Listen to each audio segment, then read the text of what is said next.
The ambush was over almost as soon as it began. We were moving along a tree line, spaced out and alert, the kind of terrain that feels safe until, suddenly, it's not. I remember thinking how quiet it was, how still the air felt.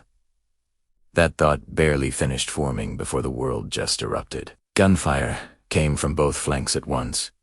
Close. Aggressive. The sound was completely overwhelming. A wall of noise that erased everything else from existence. I dropped behind a fallen log just as rounds started tearing through the branches right above my head.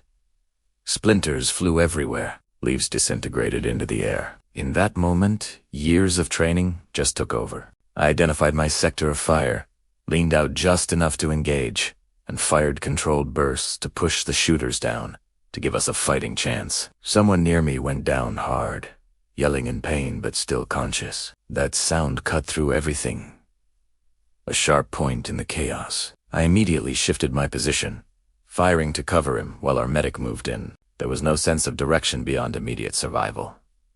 There was no grand plan, no strategic overview. It was just actions stacked on top of each other, each one meant to keep the person next to you alive for just a few more seconds. And then, just like that, it stopped. The enemy broke contact and vanished as quickly as they had appeared. There was no pursuit. We held security, scanning the tree line, waiting for the attack to resume. But it didn't. The silence that followed felt louder, heavier than the gunfire ever did.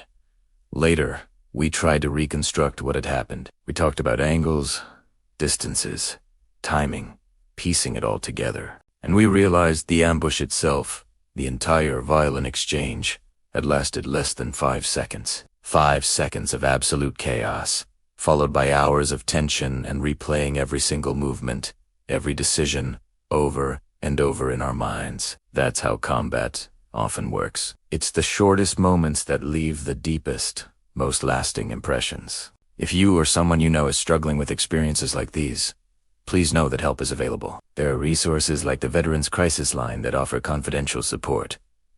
You're not alone. Thanks for watching.